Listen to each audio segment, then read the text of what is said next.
आरती वंदन दोस्तों। ध्यान नगरी काशी से मैं आशा गुप्ता आप सभी का फिर से इस ध्यान मंच पर बहुत बहुत स्वागत करती हूँ।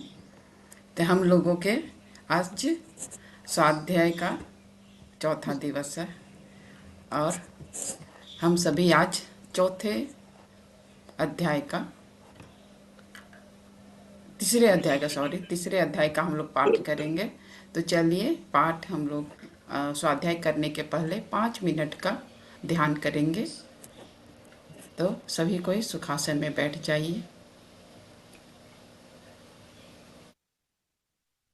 अपने पैरों को क्रॉस कर लीजिए और हाथों की उंगलियों को आपस में फंसा लीजिए।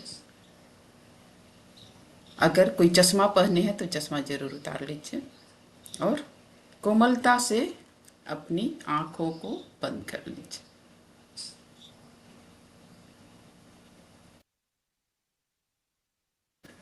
हम सबसे पहले अपने पूरे शरीर को रिलैक्स करेंगे। अपने नीचे से ऊपर पूरे शरीर को प्रत्येक अंग को देखते जाइए और उसे रिलैक्स कीजिए। एड़ियाँ, पिंडलियाँ, घुटने, जंघाएं सभी को बिल्कुल ही रिलैक्स कर दीजिए। कमर, रीढ़ की हड्डी नीचे से ऊपर, पेट,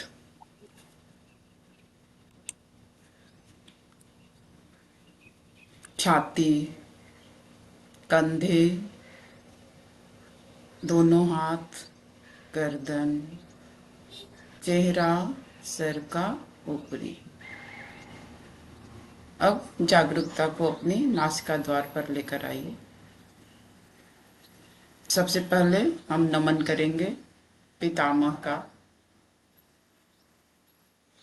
अपने माता पिता का, जिनके माध्यम से हमें यह शरीर मिला है कि आज हम सभी यहाँ पर बैठकर स्वाध्याय ले रहे हैं।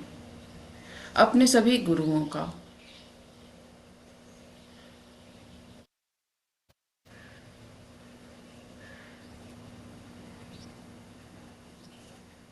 परमहंस योगानंद जी को भी नमन करेंगे। उनके गुरु युक्तेश्वर गिरी जी महाराज को नमन करेंगे और लहरी महाशय को नमन करेंगे।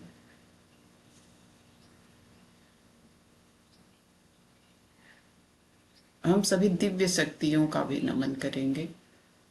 आज हम सभी तीसरे अध्याय का स्वाध्याय करने वाले हैं। ज्योत्सना मैम हम सबों को इसका स्वाध्याय करवाएंगे। तो सभी सभी की चेतना से जुड़कर हम अपनी आती और जाती हुई सांसों पर अपना ध्यान केंद्रित करेंगे। कोई सोच, कोई विचार नहीं। पूरे शरीर को हम बस अपनी सांसों को आती और जाती हुई सांसों।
हर किसी के जीवन में यह स्वाध्याय जरूर कुछ न कुछ परिवर्तन करेगा। बस हमें पूरे अपने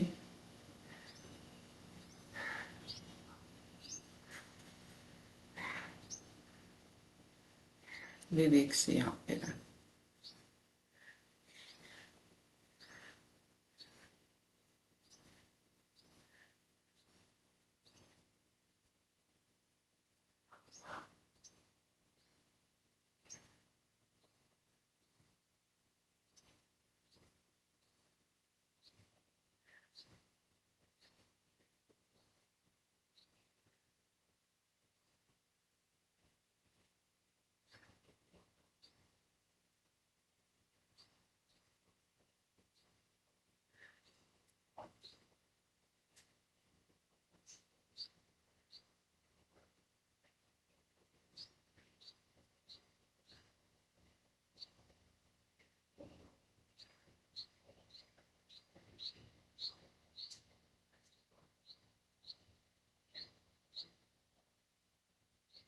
आते हैं सांस और जाते हैं।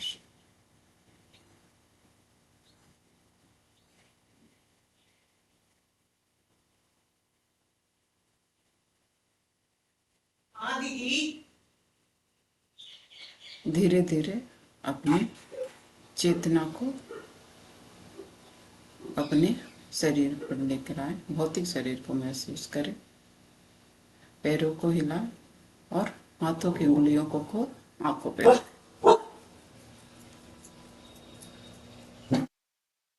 5 4 3 2 1।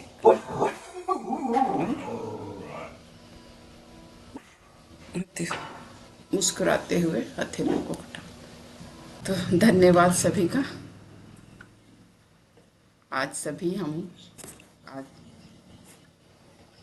तीसरे अध्याय का पाठ करेंगे। अभी तक हम लोगों ने परमहंस योगानंद जी के जीवनी के बारे में जाना। कल मैम ने कितने अच्छे के तरीके से हम लोगों को सेकंड चैप्टर उनके माता के बारे में और कैसे ताबीज आदित्य तरीके से उनको मिली उसके बारे में बताया। तो ज्योत्सना मैम, आपका बहुत स्वागत है। आप हर दिन अपना इतना कीमती समय हम सभी को देती हैं। मैम बहुत बहुत स्वागत है। आइए हम लोगों को आगे के स्वाध्याय पर लेके चलिए जी। थैंक यू आशा। बहुत सुंदर ध्यान की ऊर्जा थी। और जैसे ही हम अपने गुरुओं लाहिड़ी महाशय, परमहंस योगानंद जी, महाअवतार बाबा जी, युक्तेश्वर गिरी जी, इन सब दिव्य ऊर्जाओं के स्रोत से जुड़े एक अलग तरह की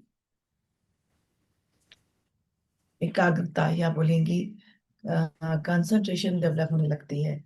एक अलग तरह का एहसास महसूस होता है कि उनका जो दिव्य स्वरूप है या दिव्य ऊर्जा है वो आपको अपनी ऊर्जा में ले लेती है। तो ये बहुत सुंदर अनुभव होता है। तो आप सभी का इस मंच पर मैं फिर से स्वागत करती हूँ और बहुत अच्छा लगता है इतनी दिव्य किताब का अध्याय स्वाध्याय करने के लिए। तो अभी तक हमने 2 पाठ पढ़े हैं। पहला पाठ हमने परमहंस योगानंद जी के बारे में, उनके बचपन के बारे में जाना। उनके बचपन के बारे में जानते हुए उनकी दिव्यता को समझा और किस प्रकार वो अपनी जगत माता से जुड़ते हुए, उस पाठ की सबसे बड़ी विशेषता ये थी कि अपने शब्दों पर ध्यान देना। जो उन्होंने पतंग वाला अनुभव बताया और दूसरा अनुभव उन्होंने अपने हाथ पर फोड़ा निकलने वाला बताया, तो हमारी शब्दों की ऊर्जा किस प्रकार काम करती है ये बताती है। और उन शब्दों की ऊर्जा में जब हम अपने सभी कहते हैं ना, मन, कर्म और वचन, तीनों की ऊर्जाओं के साथ जब हम बहुत ध्यान से, अब इस ध्यान में आपका गुस्सा भी आता है, उसका प्यार भी आता है। जब हम कोई बात कहते हैं तो ब्रह्मांड में उसकी ऊर्जा कार्य करने लगती है, क्योंकि वो ब्रह्मांडीय ऊर्जा के साथ जुड़ जाता है। इसीलिए ब्रह्मांड आपको ये नहीं देखता कि आप सही बोल रहे हैं या गलत, बस आपकी ऊर्जा को वो पहचानता है। तो आपकी ऊर्जा जितनी तीव्र होती है, चाहे वो प्रेम से भरी हो, चाहे वो गुस्से से या घृणा से या किसी भी प्रकार की भावना से भरी हो, चाहे वो श्राप से भरी हो, अगर आप बहुत गहरे संवेदनाओं के साथ कोई बात कहते हैं तो वो पूरी होने लगती है, क्योंकि उसमें आपकी ऊर्जा के साथ साथ ब्रह्मांड की ऊर्जा भी शामिल हो जाती है। तो इस बात को समझने में मुझे इससे सीख मिली कि हम गुस्से में आपस में झगड़ते हुए बच्चों के साथ या घर के किसी और सदस्य के साथ कुछ ना कुछ उल्टा ही बोल जाते हैं। और मेरे ख्याल से ये 99% लोग हम सभी करते हैं। तो ये शिक्षा मिली कि नहीं, गुस्से में भी कुछ सीधे ही लाइनें बोली जाए। तो पहला पाठ हमें ये सिखाता था। दूसरे पाठ में हमने माँ की ऊर्जा को समझा कि किस प्रकार परमहंस योगानंद जी बाल मुकुंद जो थे अपनी माता से जुड़े थे। और पहले पार्ट में ही उन्होंने ये बताया था कि माता अपने मतलब उनके पिता के प्रति सम्मान प्रकट करने के लिए रोज शाम को हमको तैयार कर, हाथ मुंह धुलवा कर तैयार करके रखती थी, जिससे हम उनका स्वागत कर सकें।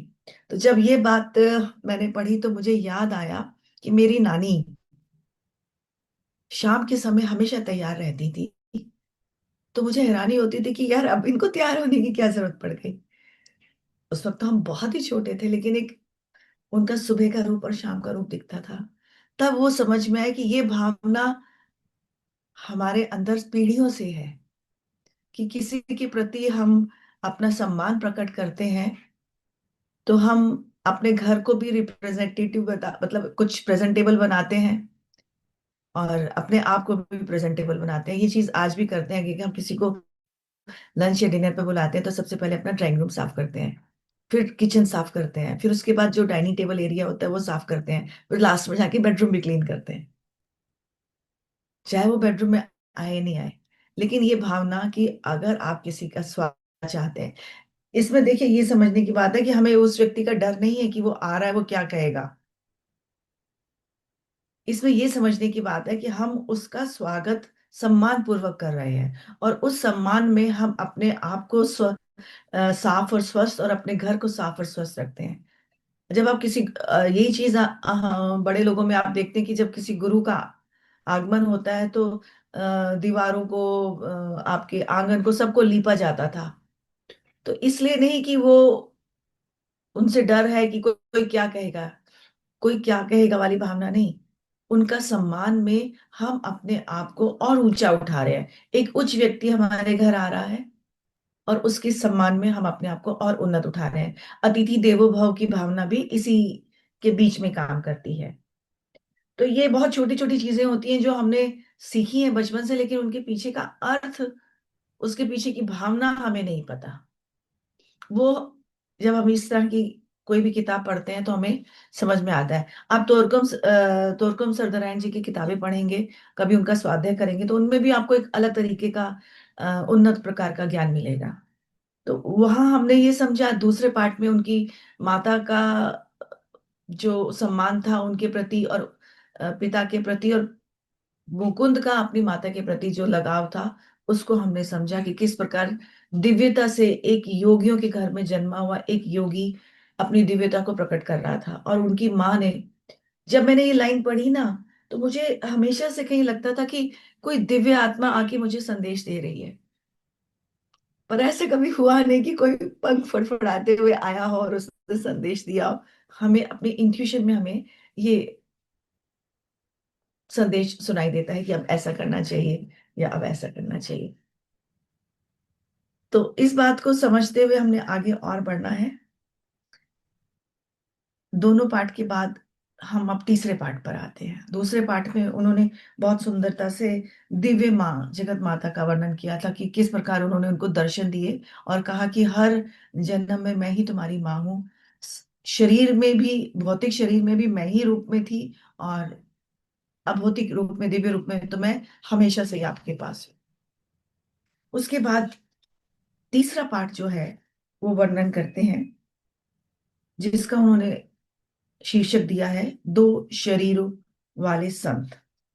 जो हमने दूसरा पाठ खत्म किया था, एक बहुत महत्वपूर्ण लाइन हम सब ने डिस्कस की थी कि वह प्रतिदिन अपने ताबीज के पंखों पर सवार होकर दूर दूर की यात्राएं करते हैं। ये चीज हमें अपने जीवन में लेनी है। हमें अपने जीवन में इस प्रकार लेनी है। ये मेरी बैटरी क्यों मतलब मोबाइल, इसकी बैटरी क्यों लो हो रही है? 1 मिनट अगर आप देंगे तो मैं चेक करना चाहूंगी। आप लोग ना पीडीएफ अपने अपने मोबाइल पर ले लीजिए, क्योंकि जब ये पीडीएफ शेयर होता है ना तो केवल बुक ही दिखता है। तो मैं कहूँगी कि पीडीएफ खोल लें। और मैम तो बुक से पढ़ ही रही हैं, क्या मैम? हाँ, मैं बुक से पढ़ रही हूँ, मेरे सामने बुक ही है। मैं उसके जी बिना जी। कंफर्टेबल, आप कहेंगे तो भी मैं वो भी पढ़ लूंगी। और मैम इसमें ना फिर जब रिकॉर्डिंग होती है तो केवल बुक ही आने पाता है, किसी के चेहरे मैं नहीं 1 मिनट आने। के लिए अपना ये बंद करती हूँ कैमरा, क्योंकि मुझे बहुत डर है, ये लो बैटरी दिखा रहा है, कहीं मेरा लैपटॉप स्विच ऑफ ना हो जाए। नहीं तो उसको लगा तो लीजिए मैम, कोई बात नहीं, हम लोग नहीं, मैंने निकाल लेंगे। लगाया हुआ है लेकिन वो चार्ज नहीं कर रहा है। वो लूज है हम्म, क्या, मैं एक बार चेक उठ के देखती हूँ, है ना। जी लगा तो जी जी। बहुत पहले लिया था, लेकिन अब देखा कि वो। क्या पीडीएफ शेयर करें पूनम जी लोग कि सब कोई अपने अपने कर लेगा? किसी का कोई भी आइडिया तो बता सकते हैं। कोई बात नहीं, मत शेयर कीजिए। मैंने स्विच तो लगा लिया, और लेकिन नहीं उसको ऑन नहीं किया।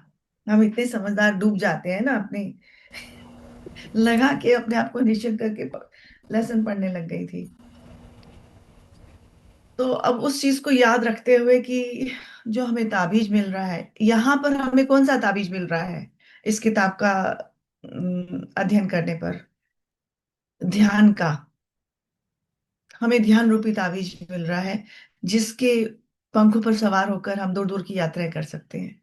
तो हमें इस लाइन को इस रूप में अपने लिए याद रखना है। अब हम तीसरे पाठ पर आते हैं। तीसरे पाठ में उन्होंने ये कहा है कि, ये बताया कि वो घूमना चाहते थे, योगी प्रवृत्ति का उनके परिवार को पता चल गया था कि ये योगी प्रवृत्ति के हैं, और इनको जितना भी कोशिश कर लो, ये संतों के पास हिमालय में ये कहीं ना कहीं जाना अवश्य चाहेंगे। तो सब लोगों के मन में एक प्रकार की स्वीकृति आ गई थी। जो पिता हमेशा उनको मना करते थे या आनाकानी करते थे, मना तो नहीं करते थे लेकिन आनाकानी करते थे, और बड़े भाई अनंत उन्हें हिमालय से लेकर आए। जब यहाँ पे स्वीकृति आ गई तो उन्होंने फिर वही बोला कि उन्होंने पिताजी को कहा कि यदि मैं बिना किसी दबाव के घर वापस लौटने का वचन दूं, तो क्या आप मुझे बनारस भ्रमण की इजाजत देंगे? यहाँ पे एक बहुत इंपॉर्टेंट बात समझने की है। जब हम किसी रस्सी को खींचते हैं ना, तो वो खींच खींच खींच खींच के टूटने की तरफ आ जाती है। जब हम रस्सी को ढीला छोड़ देते हैं, मान लीजिए दो व्यक्ति रस्सी खींच रहे हैं, आप इधर से रस्सी खींच रहे हैं, वो उधर से रस्सी खींच रहा है, उस खिंचाव में कहीं ढीलापन नहीं होता, रस्सी टूट जाती है। अब यही रस्सी आप ढीली छोड़ देते हैं, तो सामने वाला धड़ाम गिरता है। धड़ाम गिरने से मतलब उसके अंदर भी जो खिंचाव आपके प्रति चल रहा होता है, आप जो रस्सी खींच रहे हो उसको मैं भी खींचूं, ढीला हो जाता है। यहाँ पर ये बात स्पष्ट होती है। जब उन्होंने माता पिता मतलब पिता ने और बड़े भाई ने स्वीकार कर लिया कि इनको योगी बनना है, और ये साधु और संतों की सानिध्य में ही रहना चाहेंगे, बार बार जाएंगे, तो पिता ने स्वीकार कर लिया। इधर ये भी ढीले पड़ गए। मुकुंद जी, इन्होंने क्या बोला कि यदि मैं बिना किसी दबाव के घर वापस लौटने का वचन दूं, तो आप मुझे बनारस भ्रमण की यात्रा देंगे। आपने उनके ढीलापन शब्दों में पकड़ा? उनके शब्दों में ढीलापन आया ना, कि अगर आप मुझे जाने की आज्ञा देंगे तो मैं घर आऊंगा। तो मेरी यात्रा प्रेम के बारे में मेरे पिताजी जानते थे, और उन्होंने किसी प्रकार का अवरोध नहीं किया। और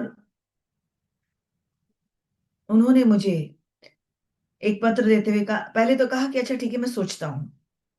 अब मैं सोचता हूँ, उसके बाद अगले दिन उन्होंने पास दिया, क्योंकि वो रेलवे में थे और रेलवे में जो भी परिचित है रेलवे की व्यवस्था से, कि वहां पर आपको यात्रा ट्रेन में यात्रा करने के पास मिलते हैं। वो आपकी पोस्ट के ऊपर होता है कि आपको फर्स्ट क्लास का पास मिलना है या सेकंड का मिलना है या थर्ड क्लास पास मिलते हैं पास।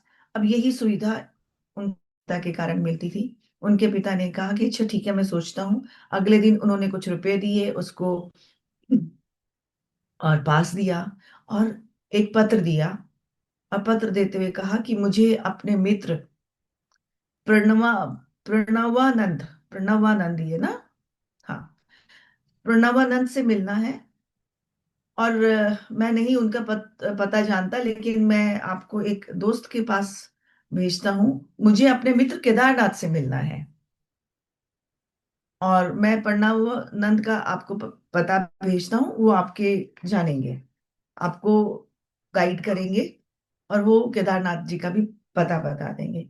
अब ये क्या करते हैं, जाते हैं उनके यहाँ। अब उनका उन्होंने वर्णन कैसे किया है उन स्वामी के बारे में। इन्होंने कहा है कि उनका शरीर जो है बिल्कुल, एक शरीर पर उनके लंगोट बंधी हुई थी। छोटे से प्लेटफॉर्म के ऊपर वो एक स्थूल शरीर के व्यक्ति थे और उन पद्मासन की मुद्रा में बैठे हुए थे। उनका सिर मुंडा हुआ था और चेहरा चमकता चिकना और दाढ़ी भी नहीं थी। उनके होंठों पर शांत सुंदर मुस्कान थी। जब आप ये वर्णन पढ़ते हैं ना, तो बिना किसी चित्र के सोच के आपके मन में इन शब्दों से एक चित्र बन जाता है। उन्होंने मेरा स्वागत करते हुए एक चिर परिचित मित्र की तरह कहा, बाबा आनंद, मेरे प्रिय को आशीर्वाद। उन्होंने उन्हें बाबा आनंद कह के पुकारा और कहा कि मेरे मित्र को, प्रिय को आशीर्वाद। और उन्होंने बाल सुलभ आवाज में इन शब्दों के साथ मेरा स्वागत किया। मैंने घुटने टेककर उनके चरण स्पर्श किए। तो क्या आप स्वामी प्रणवानंद जी हैं? हामी भरते हुए उन्होंने सिर हिलाया। तो उन्होंने बिना किसी परिचय के उनसे पूछा कि क्या तुम भगवती के पुत्र हो? अब आप यहाँ इस लाइन से ही उस स्वामी की, उस साधु की, या उस साधु नहीं कहेंगे, इसको संत कहेंगे। साधु और संत में फर्क होता है। इन संत की आध्यात्मिकता की ऊंचाई को समझ सकते हैं। बिना किसी परिचय के उन्होंने कहा कि क्या तुम भगवती के पुत्र हो? इससे पहले मैंने अपने पिताजी के द्वारा दिया गया पत्र जेब से निकाल कर उनको पकड़ाया नहीं था। मतलब पकड़ा था उससे पहले ही उन्होंने मुझे पूछ लिया कि तुम भगवती के पुत्र हो। और आश्चर्यचकित होते हुए मैंने अपना वही वाला परिचय वाला पत्र उनको दिया, जिसका अब कोई औचित्य नहीं रह गया था। निश्चय ही केदारनाथ को मैं तुम्हारे लिए ढूंढ निकालूंगा। यानी कि without saying even a single word, he explain the reason why he came to him. बिना एक शब्द को बताए, परिचय बताए, कारण बताए, अच्छा आइए आइए किससे मिलना है, बिना कुछ बताए उन्होंने उसको कारण बता दिया कि आप इस कारण आए हैं। यहाँ पर आप उनकी आध्यात्मिकता और उनकी दिव्य दृष्टि की ऊंचाई को समझ सकते हैं। उन्होंने कहा कि निश्चय केदारनाथ को मैं तुम्हारे लिए ढूंढ निकालूंगा। पहुंचे हुए संत ने एक बार फिर अपनी अति इंद्रिय दृष्टि से मुझे आकर्षित कर दिया। दिव्य दृष्टि और अतीन्द्रिय दृष्टि, दो शब्दों के अर्थ को आप पकड़ पाएंगे? कौन बता पाएगा अतीन्द्रिय दृष्टि और दिव्य दृष्टि में क्या फर्क है? Yes Jyoti, can you explain? Ma'am, Atmanand ma'am, आत्मा का मीन्स होता है जो हमारा एक्स्ट्रा सेंसरी पावर होता है, जो हमारी, जो मतलब जो हमारी बाहर के जो सेंसरी पावर होते हैं, जैसे आईज, नोज, ये तो हमारी आउटर सेंसेस हैं। इनर सेंसेस को हम अतीन्द्रिय बोलते हैं, जो हम ध्यान के माध्यम से अपने अंदर जो देखते हैं। हम्म, गो अहेड, तो you are explaining good in very या वेल तो sense. That is called the extra extra sensory power. Extra sensory power, right. Hindi में से अतीन्द्रिय बोला जाता है। और दिव्य अतीन्द्रिय। दृष्टि राइट। आपके सारे जो सेंसेस हैं, पांच पांच इंद्रियां बोला जाते हैं, जब आप उन सारे सेंसेस को अपने अंदर के ब्रह्मांड की तरफ ले जाते हैं और उस ब्रह्मांड के साथ जुड़कर एक दिव्य दृष्टि प्राप्त कर लेते हैं। एम आई राइट? Yes ma'am. तो उस अतीन्द्रिय दृष्टि से उन्होंने उसको आश्चर्यचकित कर दिया। उसके बाद उन्होंने पत्र को देखा और मेरे पिताजी के बारे में स्नेह भरे उद्गार व्यक्त किए। और उन्होंने क्या कहा, किसी की प्रशंसा करने के लिए बहुत सुंदर शब्द उन्होंने लिख गए। तुम्हें पता है, मैं 2 पेंशनों का आदत आनंद ले रहा हूँ।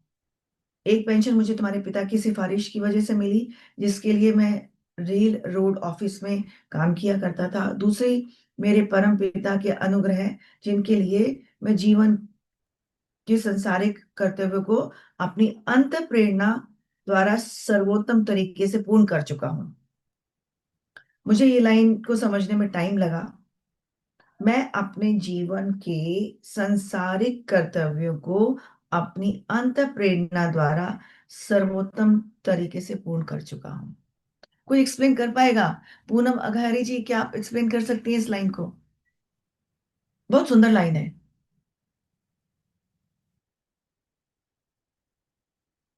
हाथवंदन में हाथ वंदन।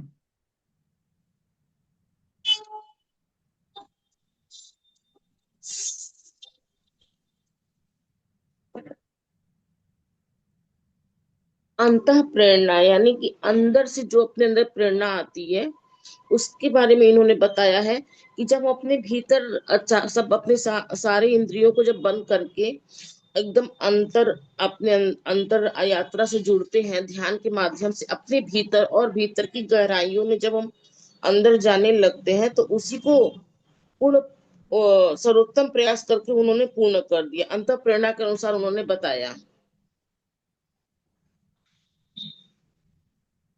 यहाँ पर बहुत सुंदर, बहुत अच्छा बताया।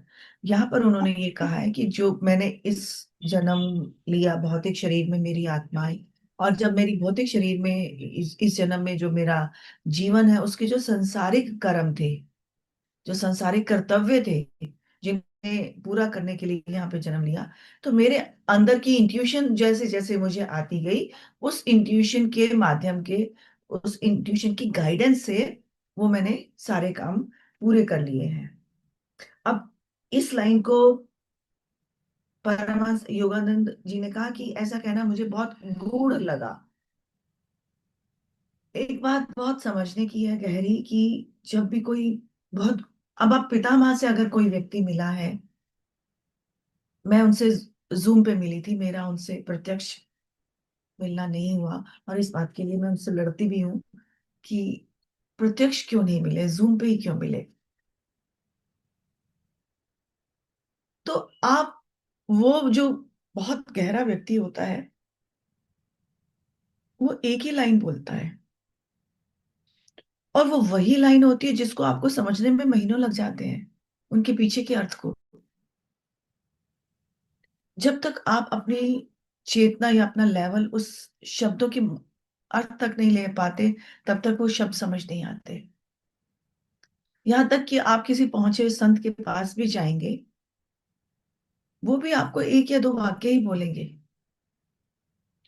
लेकिन उनके पीछे के अर्थ को समझने में आपको, अगर आप उस लेवल के हैं तो आप तुरंत समझ जाएंगे, नहीं तो किसी दिन ऐसे करके क्लिक होगा, अच्छा ये कहा था, ये मतलब था, वो चीज होती है। यहां पर इन्होंने कहा, अब इनकी भी, योगी हैं, इनकी भी एक चेतना है, उसको इन्होंने कहा कि उसे मुझे समझना एक थोड़ा सा गुड़ लगा कि ये क्या कह रहे हैं।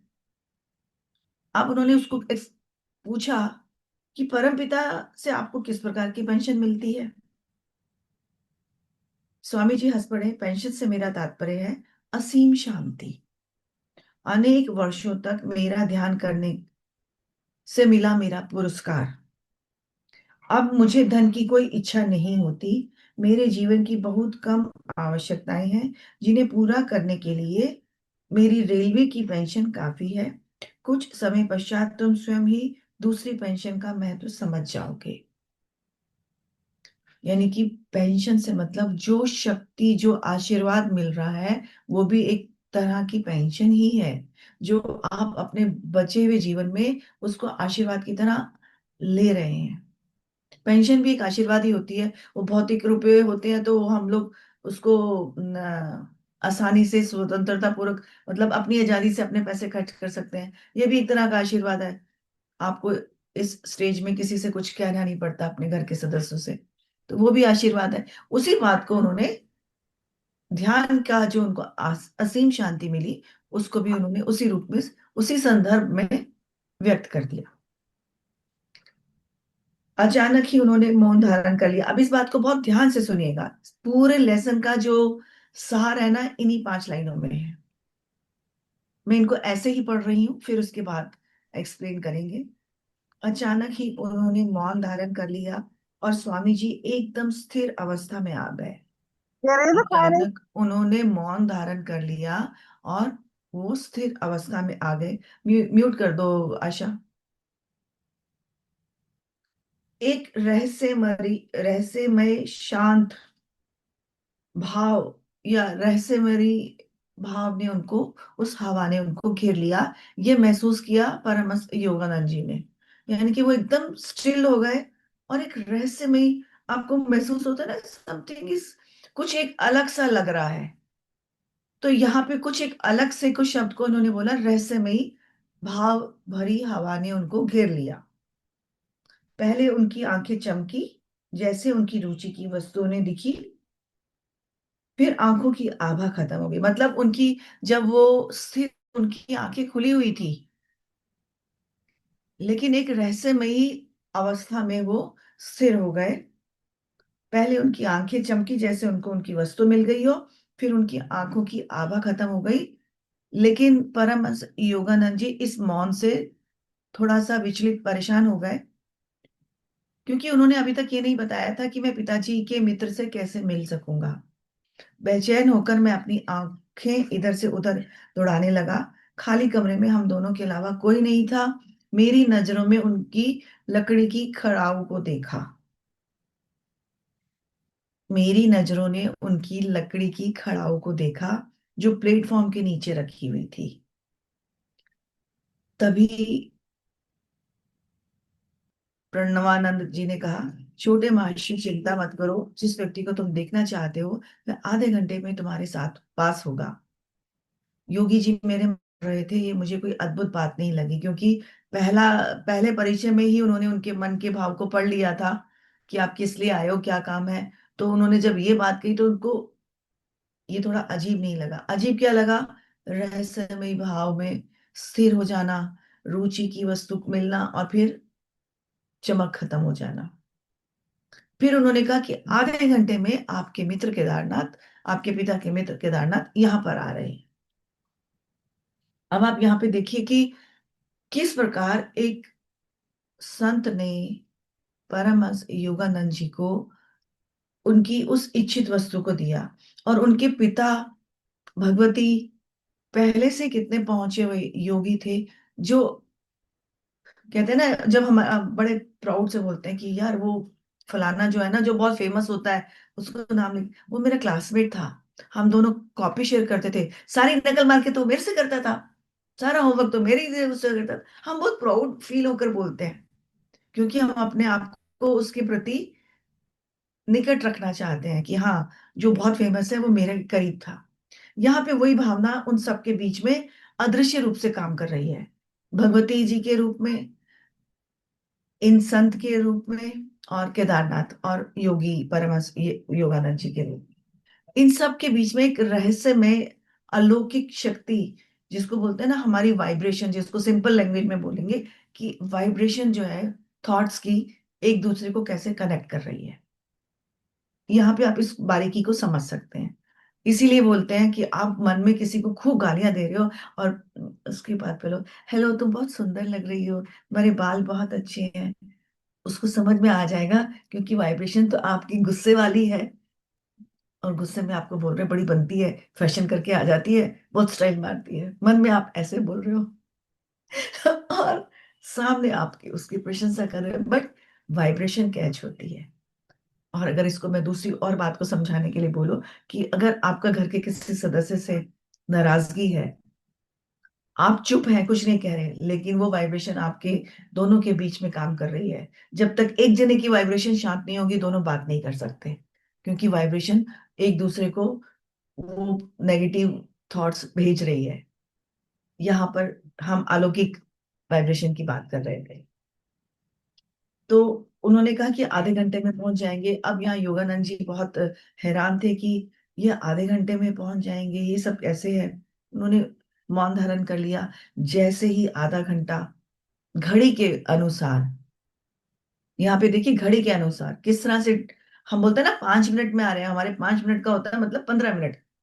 हम बोलते हैं 15 मिनट में आ रहा है कोई व्यक्ति, तो आधे घंटे में आएगा। यहाँ पर उन्होंने बहुत सुंदर लाइन से बोला, घड़ी के अनुसार। उन्होंने मौन धारण कर लिया। जब मेरी घड़ी के अनुसार आधा घंटा बीता, तो स्वामी जी स्वयं ही उठ गए। लगता है केदारनाथ बाबू द्वार के पास पहुंच गए हैं। ठीक है ना, केदारनाथ बाबू मतलब इतनी ऐसे चीजें काम कर रही हैं। बंदा बैठा है सेकंड फ्लोर पे, दरवाजे के अंदर केदारनाथ बाबू आए, उनकी वाइब्रेशन, उनकी ऑरा उन तक पहुंची, या उनकी दिव्य दृष्टि पहुंची, वो आ गए हैं। ऐसा पता है आपको, ऐसा पहले समय की माओ में होता था। वो पैर की आवाज, गेट के खोलने के ढंग की आवाज को पहचान के बता देती थी, फलाना आया है। ऐसा मेरी सास में था। मेरी सास अभी भी है, बट मैं था इसलिए कहूंगी कि अभी वो उनको डिमेंशिया हो गया। पैर से चलने की आवाज से बता देती थी कि फलाना उस कमरे में है। गेट किसने खोला है, वो कोने वाले कमरे में बैठ के बताती थी कि गेट उस व्यक्ति ने खोला है। अब आप उनकी तीक्ष्ण बुद्धि को पकड़ पा सकते हो कि वो व्यक्ति आया है।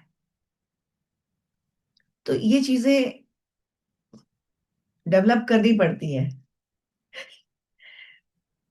तो उन्होंने पुनः मौन धारण किया, और उसके बाद आधा घंटा बीता। उसके बाद केदारनाथ बाबू द्वार पर पहुंच गए हैं। अब यहाँ पे परम योगानंद जी ने सीढ़ियों से किसी की आहट सुनी, और आश्चर्यचकित होकर अजीब सी उलझन में पड़ गया। ये कैसे संभव हो सकता है, मेरे पिताजी के दोस्त को बिना किसी संदेश वाहक के यहाँ बुला लिया। स्वामी जी ने मेरे आने के बाद किसी से बात भी नहीं की है। मैं चुपचाप अपने कमरे से बाहर निकला, सीढ़ियां उतरने लगा। आधे रास्ते में एक दुबले पतले गोरे रंग के मध्यम कद के व्यक्ति से मेरी मुलाकात हुई। वे जल्दी में लग रहे थे। तब योगानंद जी ने पूछा कि क्या आप केदारनाथ बाबू हैं। मेरी आवाज की उत्तेजना स्पष्ट दिख रही थी। अब उनकी आवाज में उत्तेजना क्यों थी, वो सारे जो घटनाक्रम जब से हो रहे थे, जब से वो आए थे, तो वो आश्चर्यचकित वाले घटनाक्रम हो रहे थे। तो उसमें एक उत्तेजना स्वाभाविक थी कि अब एक नया क्या, अब नया नई चीज आश्चर्यचकित करने वाली क्या है। तो तब उन्होंने क्या, हाँ, आप भगवती के पुत्र तो नहीं है जो मुझसे मिलने के लिए मेरा इंतजार कर रहे हैं। वे मित्रतापूर्ण ढंग से मुस्कुराए। सर, आप यहाँ कैसे आए। उनकी उपस्थिति मुझे अचरज भरी लग रही थी। आज सब कुछ बहुत रहस्य भरा है। आधा घंटे पहले मैंने गंगा जी में अपना स्नान समाप्त किया ही था, तब स्वामी प्रण प्रणवानंद प्रणवानंद होना चाहिए, ये मैं गलत प्रोनाउंस कर रही हूँ। प्रणव क्या होगा, कोई उसको प्रोनाउंस करके बताएगा। प्रणव। प्रणवानंद जी। हाँ। प्रणवानंद जी। हाँ, नहीं, फिर से तेज बोलो। प्रणवानंद जी। प्रणवानंद जी, गुड। मैं सही बोल रही थी, थोड़ा बहुत थोड़ा। और मुझे नहीं पता कि उन्हें कैसे पता चला कि मैं उस समय कहाँ था। भगवती का पुत्र मेरे निवास स्थान पर आपका इंतजार कर रहा है, ऐसा इन संत ने केदारनाथ जी को बोला, वहां प्रकट होकर गंगा के घाट पर। उन्होंने कहा, क्या आप मेरे साथ चलोगे। मैं सहज तैयार हो गया। हमने साथ साथ चलना शुरू किया। स्वामी जी अपनी लकड़ी की खड़ाओं में ना जाने मेरे से कैसे आगे निकल गए। अब यहाँ पे दो लाइनें आप समझ रहे हैं। योगानंद जी ने जब आसपास देखा था, तो लकड़ी की खड़ाऊ प्लेटफॉर्म के नीचे थी। और यहाँ पर केदारनाथ जी ने कहा कि उन्होंने लकड़ी की खड़ाऊ पहनी थी, और वो कैसे लकड़ी की खड़ाऊ में मेरे से तेजी से आगे निकल गए, क्योंकि लकड़ी की खड़ाऊ पहनकर आप बहुत तेजी से नहीं चल सकते हैं, और जबकि मैंने मजबूत खेल के जूते पहने थे तो भी वो मुझसे आगे निकल गए। ये केदारनाथ जी योगानंद जी को बता रहे हैं। मेरे निवास तक पहुंचने पर आपको कितना समय लगेगा? अचानक प्रणवानंद जी ने मुझसे पूछा। करीब आधा घंटा। अभी मुझे कुछ करना है। एक रहस्यमय तरीकों से उसने मुझे देखा। प्रणवानंद, घर आकर मिलो, और यहाँ वहां भगवती का पुत्र और मैं आपका इंतजार कर रहे होंगे। इससे पहले कि वे कुछ कह पाता, वे तेजी से मेरे पास से होकर गुजर गए और भीड़ में लुप्त हो गए। मैं जितनी तेजी से चलकर यहाँ पहुंच सकता था चलकर आ गया हूँ। केदारनाथ जी के कथन से मैं अचंभित हो गया। मैंने उनसे पूछा कि वे स्वामी जी को कब से जानते हैं। केदारनाथ जी ने कहा, पिछले साल हम कुछ बार मिले थे, लेकिन हाल ही में मैं उनसे नहीं मिला। उन्हें गंगा के स्नान घाट पर मुझे देखकर मुझे बहुत प्रसन्नता हुई। मुझे अपने कानों पर विश्वास नहीं हो रहा है कि क्या मेरा दिमाग तो नहीं गिर गया? क्या आपने उनको अपने मन की दृष्टि में देखा था या उन्हें वास्तव में देखा था? क्या आपने उनका स्पर्श किया था, उनकी पदचाप सुनी थी? अब यहाँ आगे से आगे एक एक और अचंभे वाली चीजें हो रही हैं। तो उन्होंने कहा, मतलब उसने लगा कि यार ये हो क्या रहा है, ये इतना सारा, ये गोल गोल चक्कर वाली चीजें क्या हो रही हैं। तब उन्होंने उनसे पूछा कि क्या आपने उनको स्पर्श किया था, या फिर आपकी इंट्यूशन थी, या आपने उनकी पदचाप सुनी थी? तो अब थोड़ा सा वो झल्ला गए केदारनाथ जी।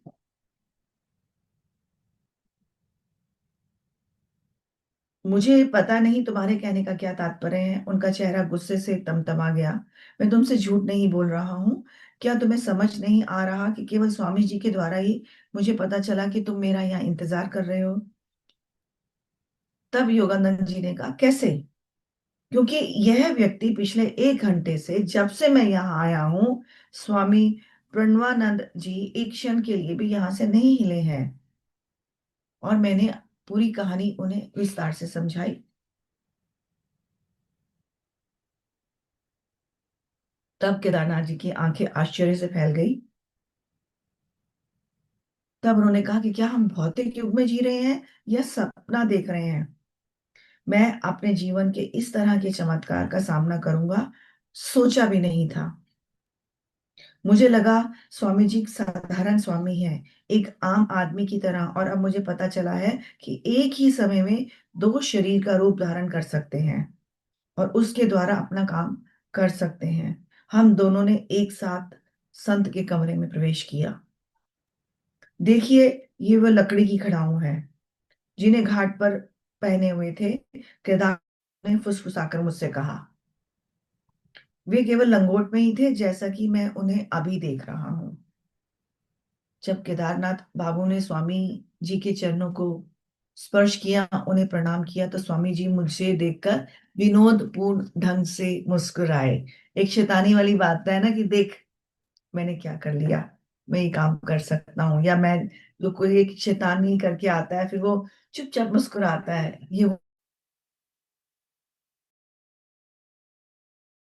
तुम ये सब देखकर इतने अचंभित क्यों हो? भौतिक जगत की सूक्ष्म एकता सच्चे योगियों से छिपी नहीं रहती।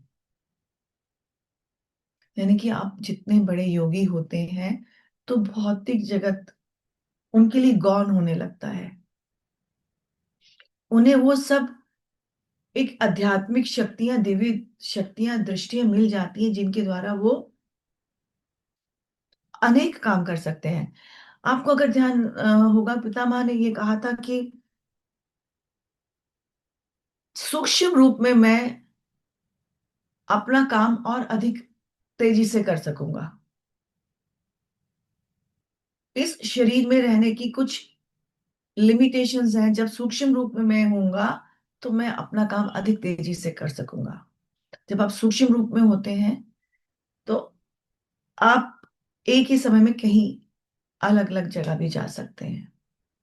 आपको आप कभी बहुत गहराई से पितामह को याद कीजिए, अपने गुरु को याद कीजिए। आपकी जितनी गहराई होगी याद करने की, उतनी गहराई से आपको उनकी इंट्यूशन या आपको अनुभूति, उनकी एक उपस्थिति पता चलेगी। आपको उनको लगेगा कि आपके क्वेश्चन के आंसर आपको मिल रहे हैं। ये आपकी गहराई की वाइब्रेशन पर निर्भर करता है कि आपकी वाइब्रेशन में कितनी चमक है जो उन तक पहुंच रही है। तो यहाँ पर भी ये वही चीज हमने पढ़ी है। उन्होंने कहा कि भौतिक जगत की सूक्ष्म एकता सच्चे योगियों से छिपी नहीं रहती। मैं सुदूर कलकत्ता में अपने शिष्यों को देख भी सकता हूँ, और इसी प्रकार वे स्थूल जगत की प्रत्येक बाधा को अपनी इच्छा अनुसार पार कर सकते हैं। यानी कि जो उनके शिष्य भी इस तरह की बाधा को पार कर सकते हैं।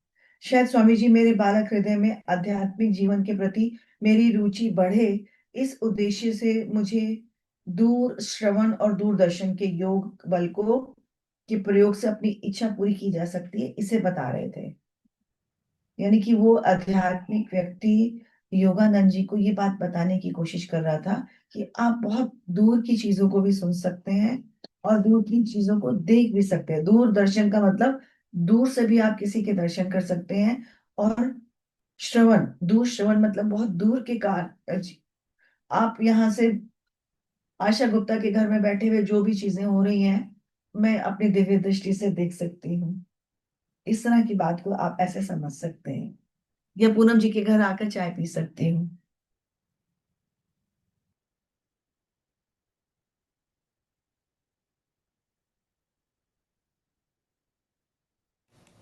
मैम मैं एक बात पूछूं?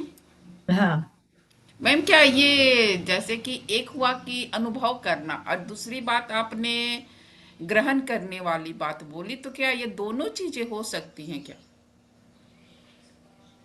फिर से बोलो फिर। जैसे एक तो आप बोले कि मैं आशा गुप्ता के घर की चीजें, ये तो मैं मुझे भी लग रहा है कि जैसे ये दिव्य दृष्टि होती है, लेकिन चाय पीने वाली चीजें भी हो सकती हैं। चाय पीने वाली चीजें नहीं हो सकती, हो भी सकती होगी, पता नहीं, मैंने ये बात मजाक में बोली है थोड़ा सा। मैम मैं बताऊं? हाँ बताओ, मुझे इसके बारे में नहीं मैम पता जैसा कि। इन्होंने बताया कि ये एक साथ मतलब कई जगहों पे रह सकते थे। एक हम्म। क्षण में ये एक बार अगर वो गंगा के घाट पे भी हैं और उसी क्षण वो ध्यान की स्थिति में अपने घर में भी बैठे हैं। पल हम्म। वही था, क्षण वही था, लेकिन इनके अंदर ये शक्तियां थी कि वो एक ही समय में कई जगहों पे रह सकते थे।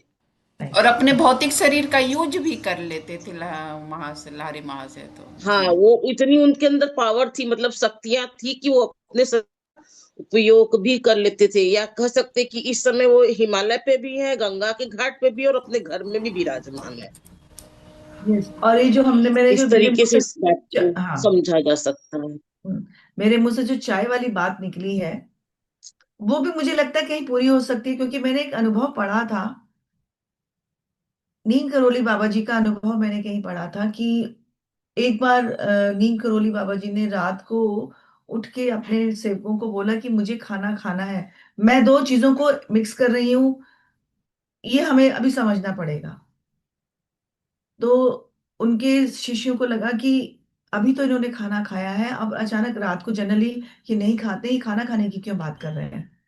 पर ठीक है, गुरु ने कहा है तो उन्होंने बनाया, और उनके गुरु ने खाना खाया और खाना खा के वो सोने चले गए। बाद में उनके शिष्यों ने उनको पूछा कि आपने ऐसा, आप जनरली ऐसा नहीं करते हो, आपने ऐसा क्यों किया। तो उन्होंने कहा कि मेरा एक भक्त अपनी अंतिम समय में सांसें छोड़ रहा था और उसे भूख लगी हुई थी। मैं नहीं चाहता कि वो भूखा इस संसार से जाए। मैं नहीं चाहता था कि वह भूखा इस संसार से जाए, क्योंकि जब आपके अंतिम समय में जो आपकी सुध होती है, यानी कि जिस तरफ आपकी भावना होती है, उसी से संबंधित आपका आगे की यात्रा होती है। ये मैंने जरूर बहुत बार पढ़ा है। तो इस चीज को मैं इस तरीके से कनेक्ट कर सकते हैं। अगर आप लोगों को ये बात सही लगती है तो मुझे अचानक वो बात दिमाग में आई है। अगर आप लोग कनेक्ट कर सकते हैं तो इस चीज को ऐसा कर लीजिए। ये कोई बहुत बड़ी बातें नहीं है, जैसे जैसे हम इस तरह की आध्यात्मिक किताबें पढ़ते जाएंगे ना, ये चीजें हमें पता चलती जाएंगी। हम नहीं, अगर मैं भी एक बात आपको इसी में जोड़ के बताना चाहूंगी। एक बार युक्तेश्वर गिरी जी और परमहंस योगानंद जी थे, दो ही लोग थे, बाकी शिष्य किसी काम से बाहर चले गए थे। तो परमहंस योगानंद जी बोले चलिए गुरुदेव अब सो जाते हैं, समय हो गया है सोने का। तो वो युक्तेश्वर गिरी जी कहते बेटा अभी सो मत, थोड़ी देर आराम कर लो, बहुत से लोग आने वाले हैं, अभी हमें हम्म फिर से भोजन बनाना है और हम्म हम सभी हम्म को खिलाना भी है। ये उनकी दिव्य दृष्टि थी, वो दिव्य दृष्टि से। जी और ये दिव्य दृष्टि पितामह पितामह में भी थी। पितामह जब भी किसी व्यक्ति अपने मास्टर को देखते थे जो उनके पास आता था, वो एक टक देखते थे और वो दिव्य दृष्टि से उनके पिछले जन्म और आगे के जन्म की सारी चीजें जान लेते थे।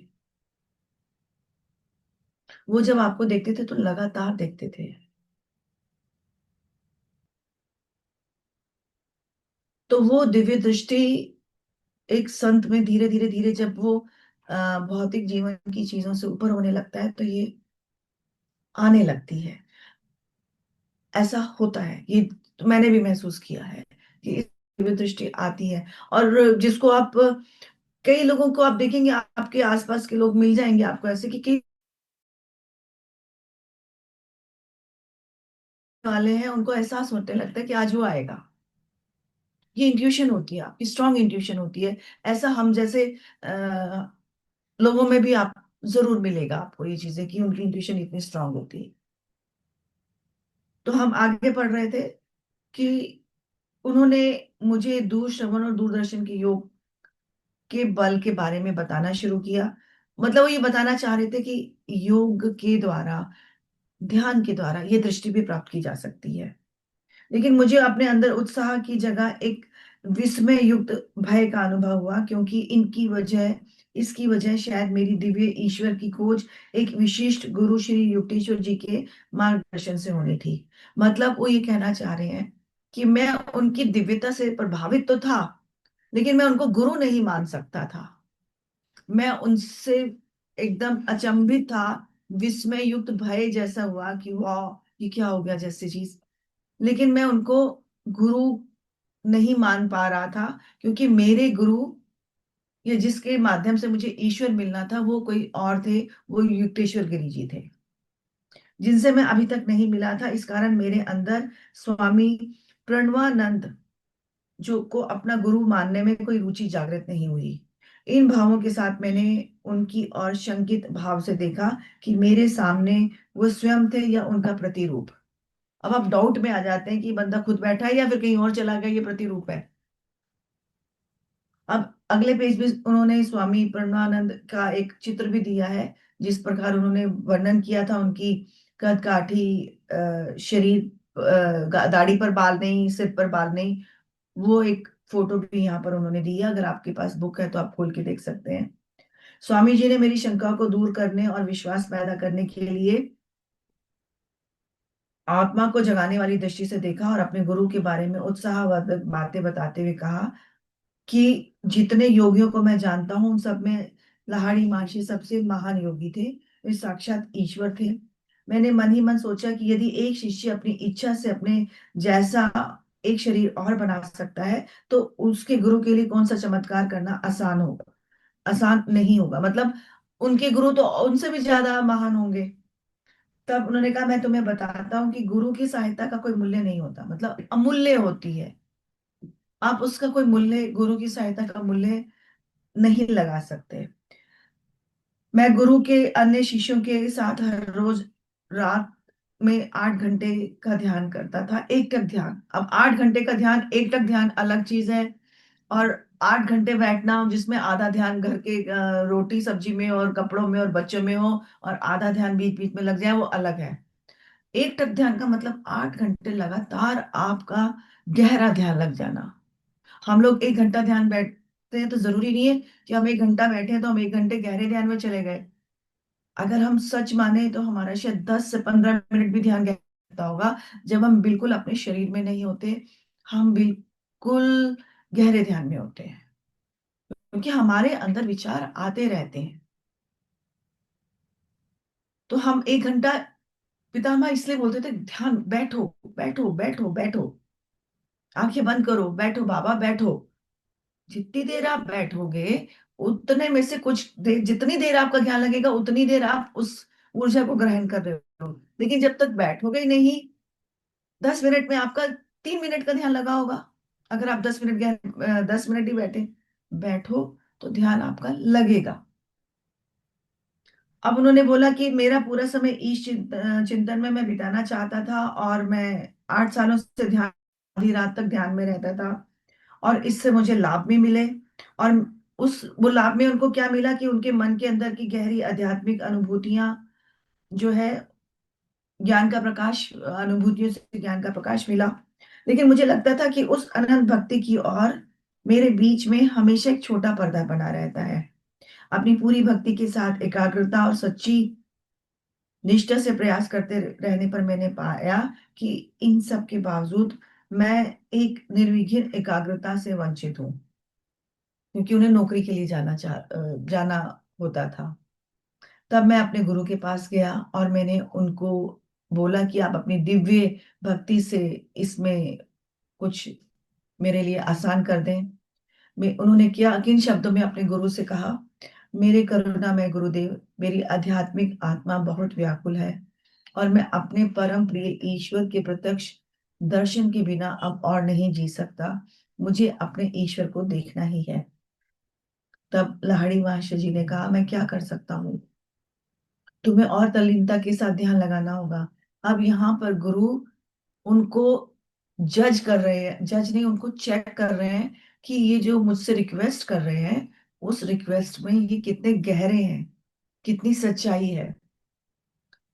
मैं आपसे याचना करता हूँ, हे ईश्वर, मेरे गुरु, जिस प्रकार मैं आपको साकार रूप में देखता हूँ, मुझे आशीर्वाद दीजिए कि मैं आपका दर्शन आपके अनंत स्वरूप में कर सकूं। लाहिड़ी महाशय ने आशीर्वाद मुद्रा में अपना हाथ उठाते हुए कहा, अब तुम जाओ, अपना ध्यान केंद्रित करो। मैंने तुम्हारे लिए ब्रह्मा जी से प्रार्थना कर ली है। उसी वक्त मैं असीमित आनंद से झूम उठा और अपने घर वापस लौट आया। मैं हर वक्त आध्यात्मिक, उसके बाद उस रात को वो ध्यान में बैठे और उन्होंने अपना जीवन का उद्देश्य या ध्येय पा लिया। अब उन्होंने बोला कि अब मैं हर वक्त आध्यात्मिक पेंशन का आनंद लेता हूँ। यहाँ पर उन्होंने उसको और क्लियर किया। और उसके बाद मेरे गुरु ने परम ब्रह्म आनंद से कभी भी मुझे आंखों से ओझल नहीं किया, और मुझे किसी भी प्रकार की कोई गलतफहमी नहीं हुई। यानी कि मैं इतना शांत और आध्यात्मिक चेतना से भर गया था, क्योंकि दूसरे ब्रह्मांड की शांति ने मेरे हृदय में प्रवेश कर लिया था, और उस शांति से मेरे सभी प्रकार के भय गायब हो गए। स्वामी जी ने आगे कहा कि कुछ महीनों के पश्चात मैं लाहिड़ी मासी के पास पहुंचा और उन्हें उनको अनंत उपहार देने के लिए धन्यवाद देने का प्रयास किया। और फिर मैंने उनके सामने एक दूसरी बात छेड़ी कि हे मेरे दिव्य गुरुदेव, अब मैं ऑफिस का काम नहीं कर सकता, कृपया करके मुझे आजादी दो। पर ब्रह्म मुझे निरंतर मदहोश रखते हैं। तब लाहिड़ी मास्टर जी ने कहा कि तुम अपनी कंपनी में पेंशन के लिए आवेदन करो। तब इन्होंने कहा कि इतने थोड़े समय में कैसे पेंशन मिलेगी, क्योंकि एक लिमिट समय के बाद ही आप पेंशन के लिए अप्लाई कर सकते हो, ये सब नौकरी करने वाले जानते हैं। तब उन्होंने कहा कि इतने थोड़े समय की नौकरी में कैसे मुझे पेंशन मिलेगी, और मैं क्या कारण दूं पेंशन की अप्लाई करने के लिए। उन्होंने कहा जो तुम्हारा मन आए। तब उन्होंने पेंशन के लिए आवेदन दिया। डॉक्टर ने पूछा कि आपको क्या तकलीफ है। उन्होंने बहुत सरल शब्दों में, जो उनको सही महसूस होता था, उन्होंने कहा कि मेरी काम करते समय मेरी रीढ़ की हड्डियों में मुझे अपने वश में रखने की तीव्र संवेदना जागती है। यानी कि मेरी रीढ़ की हड्डी में बहुत दर्द होता है, मैं उस दर्द की वजह से काम नहीं कर सकता। अब यहाँ पर उन्होंने एक्सप्लेन किया है पॉइंट 4 करके कि गहरी ध्यान अवस्था में आत्मा का पहला अनुभव मेरुदंड, रीढ़ की शीर्ष पर होता है। इस प्रकार का आशीर्वाद वर्षा अभिभूत करने वाली होती है, लेकिन एक योगी इसको बाहरी रूप से प्रकट करना और इसको नियंत्रित करना सीख लेता है। यानी कि उन्होंने झूठ नहीं बोला था। अब डॉक्टर ने बिना किसी शब्द के, बिना किसी क्वेश्चन के उसको एक्सेप्ट किया और अच्छी पेंशन के लिए अप्लाई कर दिया, लिख लिया, और मेरे को पेंशन आवंटित हो गई। अब इसमें इन्होंने बहुत सुंदर लाइन लिखी है। मैं जानता हूं डॉक्टर और तुम्हारे पिता सहित रेलवे के सभी अधिकारियों के माध्यम से महाशय लाहिड़ी की दैवीय इच्छा ही कार्य कर रही थी। यानी कि उनकी दैवीय इच्छा में की वजह से आप सब लोग ने इतना सारा काम किया कि मुझे पेंशन मिल गई। यहाँ पर हम ये भी समझ सकते हैं कि दैवीय इच्छा, गुरु की इच्छा आपको किसी भी रूप में कोई भी कार्य करने के लिए प्रेरित कर सकती है। अगर आपको परमहंस योगानंद जी की किताब का स्वाध्याय करने का प्रेरणा मिली सत्यपाल जी के माध्यम से, तो ये एक दैवीय इच्छा ही थी। अब आशा जी ने कहा कि जब इस माध्यम का या स्वाध्याय करने का विचार आया तो उन्हें मेरा चेहरा आया ध्यान में। तो मैंने इसको किस रूप में लिया कि ये परमहंस योगानंद जी की इच्छा है। ऐसे कोई चीज अचानक नहीं होती, ये उन्हीं की इच्छा है कि ये मैं करूं। उन्हीं की, आपके माध्यम से मेरे तक ये संदेश पहुंचा कि मैं इसका स्वाध्याय करूं, आपके साथ जुड़ूं। तो आप अपने जीवन में होने वाली इन चीजों को इस तरीके से समझ सकते हैं। इस असाधारण खुलासे के बाद स्वामी प्रणवानंद जी ने दीर्घकालीन समय तक मौन में रहे और भक्ति भाव से उनके चरण स्पर्श करते हुए मैंने विदा ली। तब उन्होंने आशीर्वाद दिया कि तुम्हारा जीवन संन्यास और योग को समर्पित है, मैं तुमसे फिर मिलूंगा। यानी उन्होंने अपने अंदर की वो भावों को, उनके जीवन के भावों को पढ़ लिया कि मैं तुमसे फिर मिलूंगा और तुम्हारे पिताजी से भी बाद में मिलूंगा। आने वाले दिनों में ये उनकी भविष्यवाणी सत्य साबित हुई। धुंधल का छा रहा था, छाते हुए अंधकार में केदारनाथ बाबू मेरे साथ साथ चल रहे थे। मैंने उन्हें पिताजी का पत्र दिया जो उन्होंने सड़क पर लगी रोशनी के प्रकाश में पढ़ा। तुम्हारे पिताजी ने अपनी रेलवे कंपनी में कलकत्ता कार्यालय में एक पद ग्रहण करने का प्रस्ताव दिया है। स्वामी प्रणवानंद जी को मिलने वाली दो दो पेंशनों में कितना अच्छा होता यदि उनमें से किसी एक पेंशन का भी मैं अधिकारी होता, लेकिन यह ऐसा संभव है। मैं बनारस नहीं छोड़ सकता। कितने दुख की बात है, दो शरीरों धारण करने के लिए मैं अभी इस योग्य श्रेणी में नहीं आता। यानी कि केदारनाथ जी ने उस पद को स्वीकार करने में अपनी असमर्थता प्रकट की। तो आज तीसरा पाठ हम यहीं पर समाप्त करते हैं। कल चौथे पाठ की तरफ बढ़ेंगे और हमारे 3 भी बज चुके हैं। सब चीजें कितनी मतलब कहते हैं ना, ऑटोमेटिकली सब टाइम से हो रही हैं। तो अब अगर आप कुछ डिस्कस करना चाहते हैं, पूछना चाहते हैं, और कल का पाठ कौन पढ़ना चाहता है वो भी करें। और फिर हम कुछ लोगों ने लंच भी करना होगा या घर के लोग वेट कर रहे होंगे कि उठे तो खाना खिलाए, तो हम इसको जल्दी समाप्त करना चाहेंगे।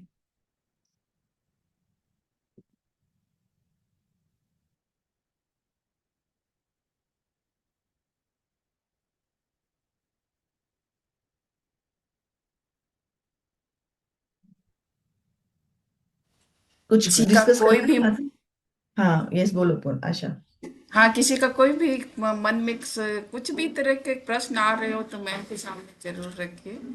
हाँ मैम, आप कुछ बोल रही थी, मैं बीच में आपको रोक दी क्या? नहीं नहीं, मैं भी यही पूछ रही थी जो आप पूछ रही हैं। मैंने भी यही पूछा था कि कोई कुछ डिस्कस करना चाहता है इस प्रश्न तो टॉपिक नहीं पर। है, प्रश्न तो नहीं है, पर बहुत अच्छे से बुक के चैप्टर की व्याख्या करी, उसके लिए बहुत बहुत ग्रेटिट्यूड। बहुत थैंक अच्छे यू। से एक ये एक मेरे चीज नहीं, को। उनके शब्द थे ये।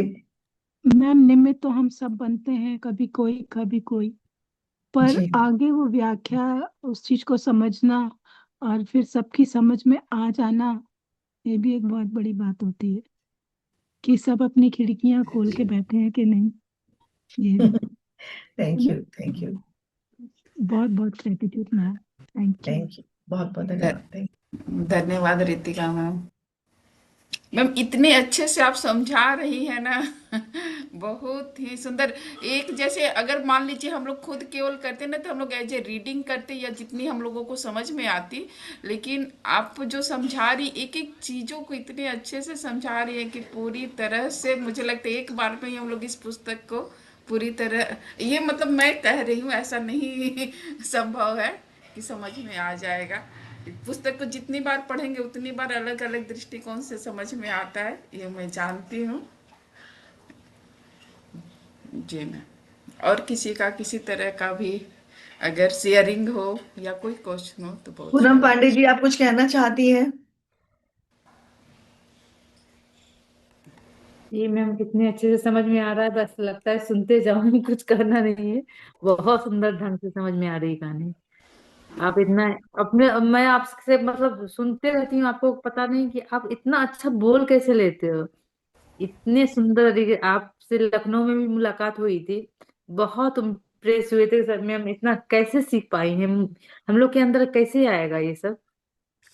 मैं एक बात बोलूं, जब मैं पहली बार ज्योत्सना मैम को मिली थी तो मुझे ये शुरू में ही मतलब हम मुझे लगे कि ये हम लोग की सीनियर मास्टर है। फिर मुझे लगता था कि इतनी कोमलता से सीनियर मास्टर, जैसे ना किसी किसी को ये रहता है कि मैं सीनियर ध्यानी हूँ सीनियर मास्टर हूँ तो उन्हें एक ईगो रहता है लेकिन मैम जैसे नहीं, दूसरे ही दिन मैम से मेरे से फोन पे बातचीत हुई और मैं सोची कि इतना ऐसे भी होते हैं। और हम लोगों का ये गलत फहमी रहता है मैं ये जानती हूँ क्योंकि ध्यानी सभी का नेचर एक ही जैसा है। ये हम लोगों के अंदर की एक गलत फहमी हो जाती है कि सामने वाला ऐसा होगा और वो उसी भावना में कभी कभी हम लोग सब अब जो दूसरे का ये है उसको गलत रूप में ले लेते हैं। तो ये मेरे से 2-3 बार ऐसा हुआ है मिस्टेक। तो आपका मैम नेचर अलग ही तरह का है। ये सब कोई शब्द नहीं, कोई कोई कोई शब्द नहीं। सर मैम अब प्लीज बताना होगा कि कैसे हम लोग कैसे सीख पाएंगे इस तरह से एक्सप्लेन करना, बोलना। एक बात को समझना होता है, हर व्यक्ति में अलग अलग पर्सनैलिटी के हिसाब से अलग अलग विशेषताएं होती हैं। अगर मुझ में ये पर्सनैलिटी विशेषता है तो आप में कुछ और विशेषता होगी,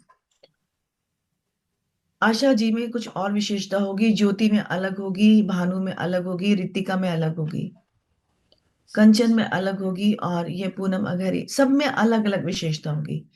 आप गुलदस्ते को कैसे पकड़ेंगे? सब एक ही तरह के फूल हो गए तो एक ही रंग में तो आप बोर हो जाएंगे ना। तो आप अपने अंदर की उस विशेषता को धीरे धीरे अपने आप समझने लगेंगे कि आप किस चीज में माहिर हैं। और वो विशेषता हो सकता है मुझे कॉम्प्लीमेंट कर रही हो, कॉम्प्लीमेंट का मतलब पूरक रूप में हो रही हो।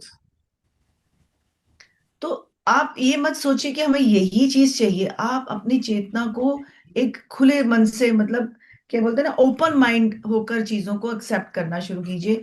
फिर जब आप इस तरह से ओपन माइंड होकर अपने अपने अंदर देखेंगे ना, ओपन माइंड होकर अपनी क्वालिटीज को देखेंगे, तो आप में बहुत अच्छी क्वालिटीज मिलेंगी, खुद में मिलेंगी कि हाँ यार, मैं, कोई लिखने में एक्सपर्ट है, कोई बोलने में एक्सपर्ट है, ठीक है, कोई एग्जीक्यूट करने में एक्सपर्ट है, कोई मैनेज करने में एक्सपर्ट है, किसी की कहते हैं ना मैनेजरियल बुद्धि चलती है कि वो इतने बड़े लोगों को मैनेज कर सकता है। क्योंकि हर क्वालिटी हर व्यक्ति में नहीं हो सकती, यानी कि सर्वगुण संपन्न कोई भी व्यक्ति नहीं हो सकता।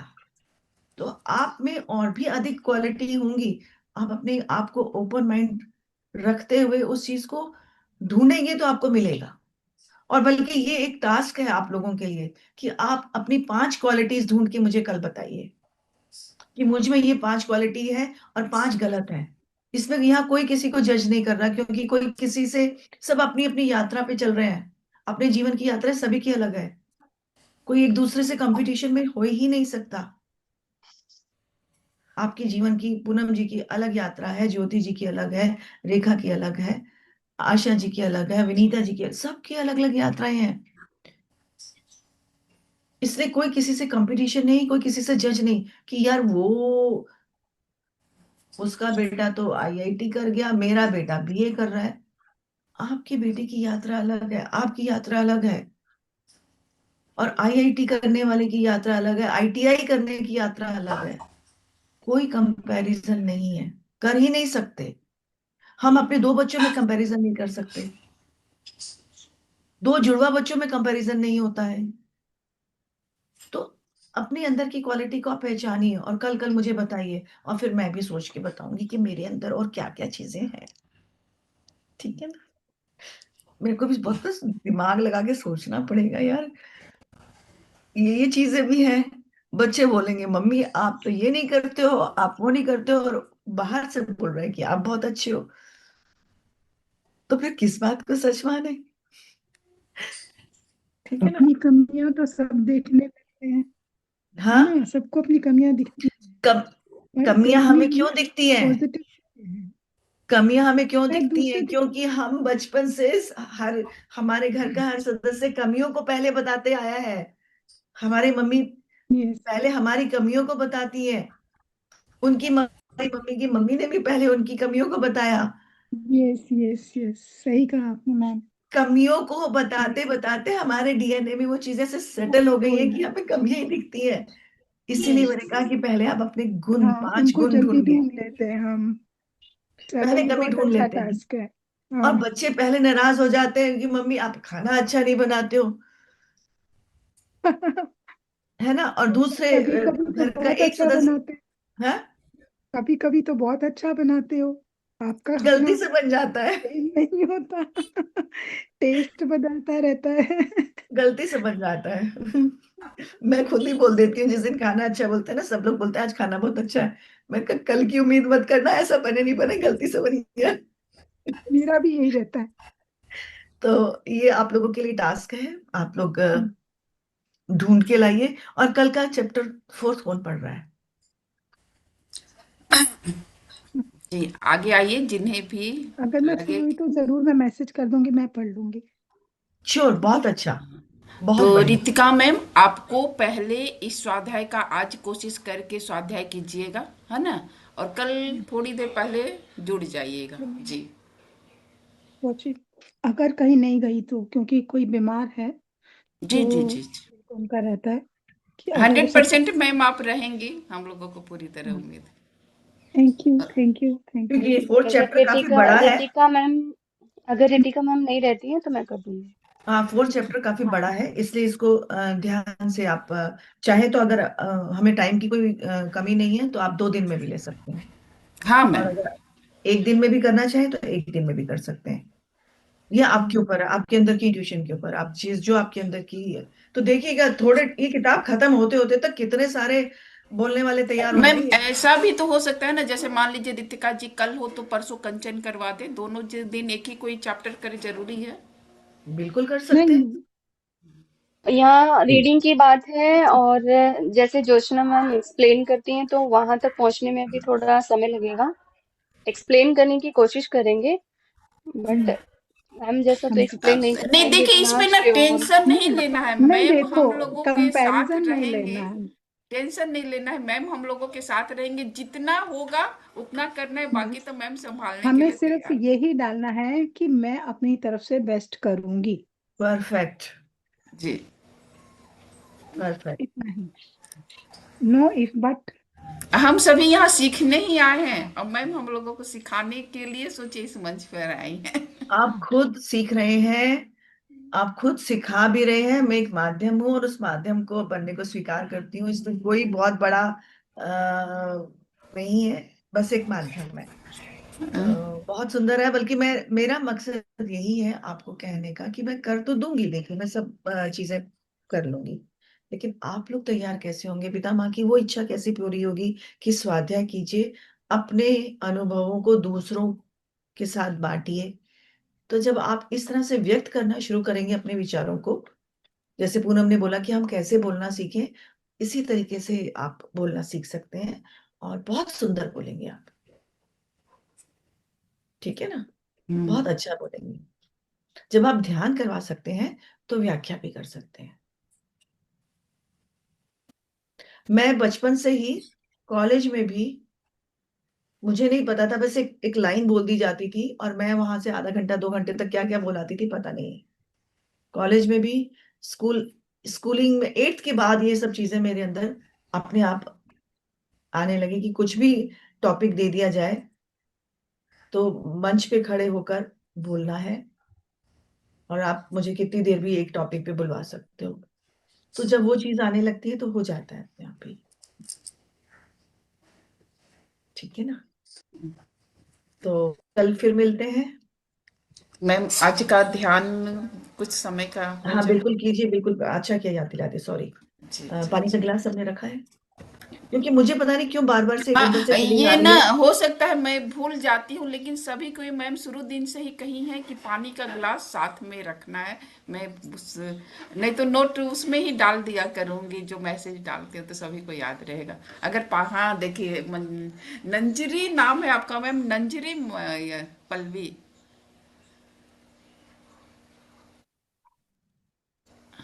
मैम न आप जा म्यूट अनम्यूट। म्यूट है आप मैम। मैम आप आवाज। म्यूट मंजरी, हो। मंजरी पालीवाल, अच्छा MANJRIPALIWAL। मंजरी। हाँ जी। वो हाफ हाफ आता है उसमें, पता नहीं तो लोगों को पढ़ने में थोड़ा वो अनइजी चलिए होता मैम है। हम लोग, हाँ ठीक धन्यवाद। है, हाँ चलिए मैम ध्यान हम लोग करते। ध्यान करते हैं और म्यूट कर ले जो भी अन्य। पानी को लास्ट में हम संकल्प, जो भी हम संकल्प डालना चाहते हैं पानी में, वो हम डालेंगे। पानी जब हमारे पास पहले से ही पड़ा होता है ना, आपको ये पता होगा कि पानी की मेमोरी होती है, पानी की एक ऊर्जा होती है। जो भी हम बोल रहे हैं वो पानी उसको ग्रैस्प करता है। तो अगर हम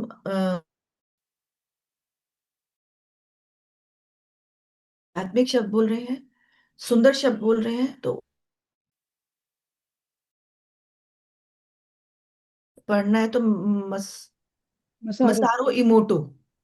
मसारो इमोटो एक जापानीज एंटरप्रेन्योर है, उनकी बुक है जिसमें उन्होंने पानी के ऊपर रिसर्च किया हुआ है और पानी के मॉलिक्यूल्स कैसे चेंज होते हैं, लव की एनर्जी से, हेट की एनर्जी से। वो मॉलिक्यूल्स भी उन्होंने बताया कि किस तरह के चित्र बनते हैं जब उन्होंने उसको चेक किया। तो जब हेट की एनर्जी होती है तो टूटे फूटे अलग अलग किनारों वाले बिल्कुल। बनते हैं, और जब हम लव की एनर्जी से देते हैं तो कमल वाले या एक सुंदर शेप वाले बनते हैं। और एक एग्जाम्पल भी है, जब आप पानी के गिलास को किसी चीज के ऊपर रखते हैं, मान लीजिए आपने एक नीचे चित्र रखा है, ये एक्सपेरिमेंट भी हुआ है कि 2 पानी के गिलास रखे, एक में राम का और एक में रावण का, नीचे चित्र है और आपने पानी का गिलास रखा है। कुछ समय बाद आपने उसको चेक किया गया मॉलिक्यूल्स को, तो उसमें उस चित्र की झलक पानी के अंदर दिखाई दी। तो यानी कि पानी की मेमोरी उसको ग्रैस्प करती है। तो पानी चार्ज करने का मतलब ये है कि हमने ये पानी रखा हुआ है, इसमें हम संकल्प डालेंगे जिसकी हमें आवश्यकता है। तो अभी हमने आध्यात्मिक चर्चा की है, तो आध्यात्मिक चर्चा का भी इसमें गुण आया है, और जब हम संकल्प डाल के पिएंगे वो हमें और सुंदर तरीके से हमारे अंदर एसिमुलेट करने में उस एनर्जी को मदद मिलेगा। तो हम 2 या 5 मिनट ध्यान करते हैं, जितनी देर मुझे गाइडेंस आती है, एकदम शांत होते हुए।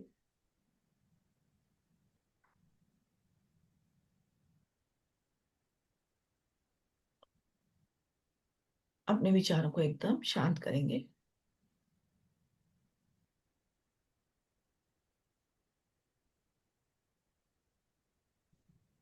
कंधों को ढीला करते हुए, माथे की सिलवटों को ढीला करते हुए,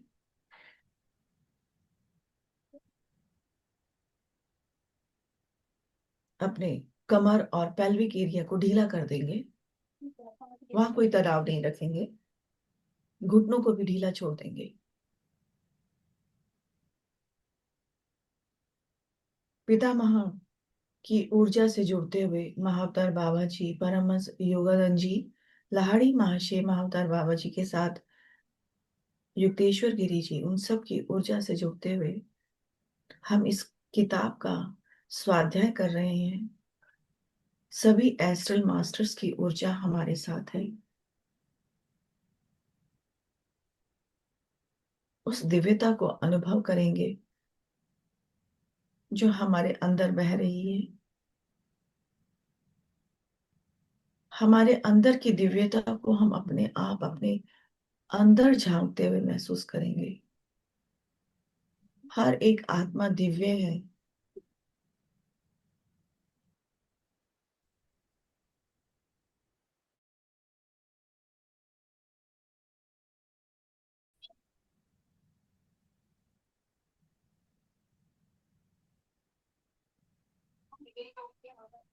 और शांत।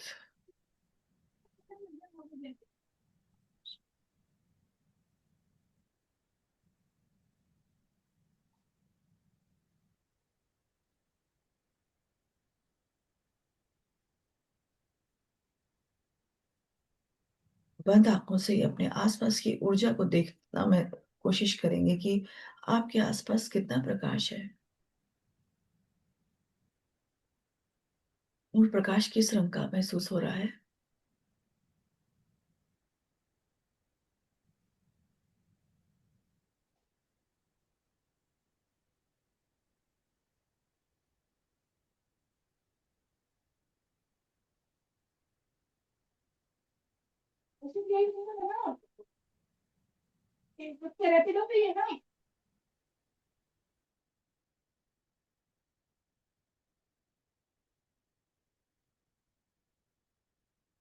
अपने सातों शरीर के अंदर की ऊर्जा को महसूस करेंगे।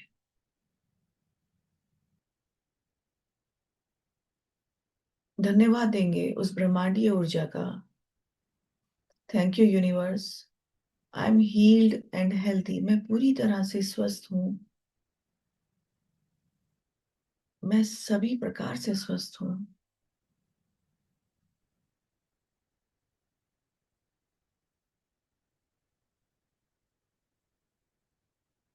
मेरे अंदर की सभी कुंठाएं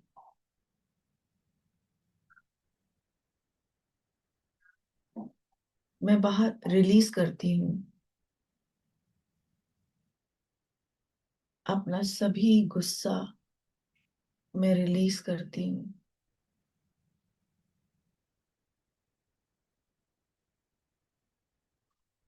इस दिव्यता के लिए अपने आप को धन्यवाद करेंगे।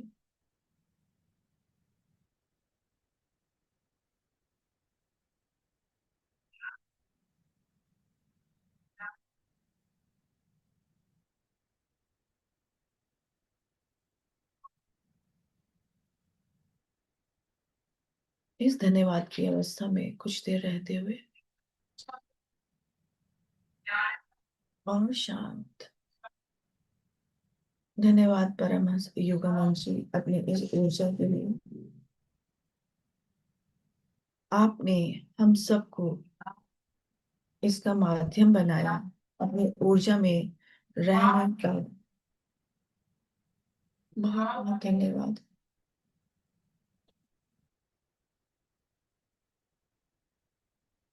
आपकी ऊर्जा में हम सब उस दिव्यता की तरफ बढ़ रहे हैं।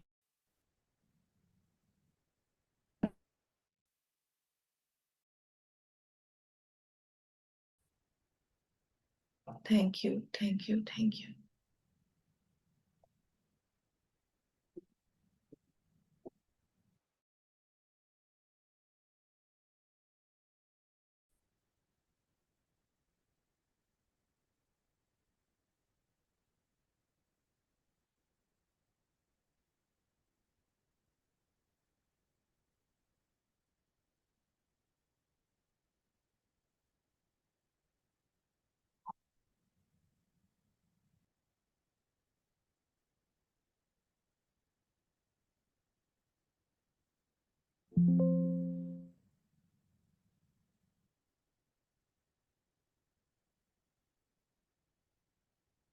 धीरे धीरे अपने आप को भौतिक शरीर में महसूस करेंगे।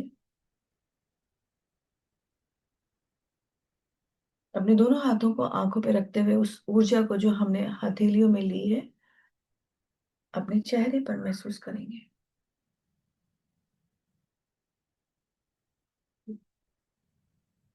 5 4 3 2 1 0। धीरे से आंखें खोलते हुए आज के ध्यान के लिए आपको बहुत बहुत धन्यवाद। हथेलियों को रगड़े नहीं।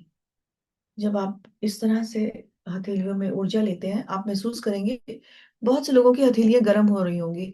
हैंड रेस करके बताइए कौन अभी ध्यान के वक्त किन की हथेलियां गर्म हो रही थी। मेरी हथेलियां गर्म हो रही मैम, और पूरे शरीर में आग जैसी गर्मी, ऐसा लग रहा था फैन चला लूं। हाँ, तो जब आप हम ऐसा तो ये ऊर्जा होती है जो हमारे अंदर जी आती है, जी जी, जो वही कि मैं इसीलिए मैं ज्योति। सहन कर रही थी। हाँ नहीं नहीं, कोई पंखा चलाने की जरूरत नहीं है, ये ऊर्जा थोड़ी हाँ, देर मैं में तो अपने आप सहन शांत हो कर जाती है। हाँ सहन कर रही थी। मुझे पता है कि ये ऊर्जा है जो इतनी एकदम बहुत तेज गर्मी अब से ये शांत हो रही है धीरे धीरे।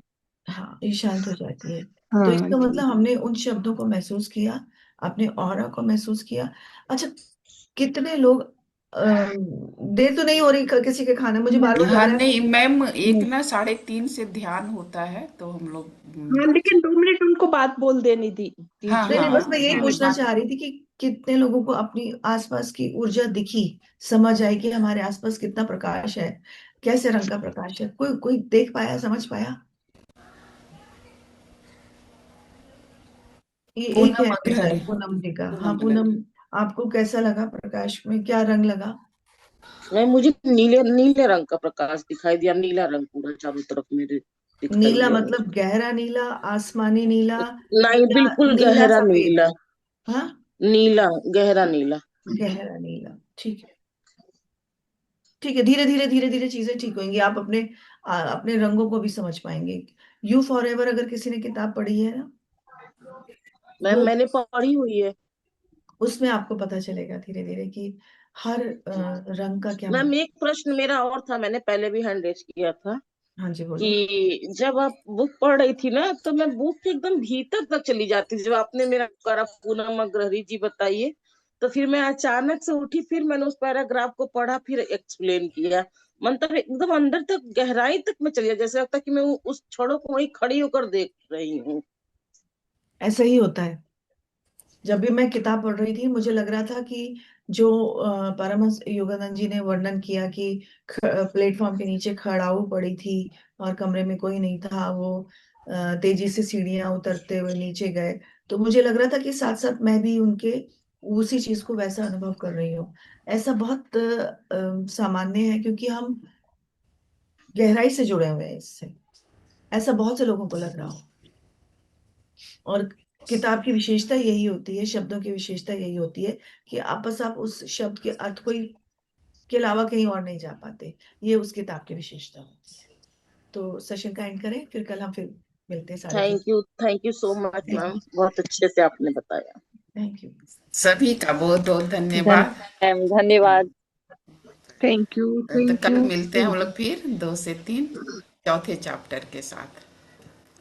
धन्यवाद। Thank you. मीटिंग एंड करते हैं। ओके।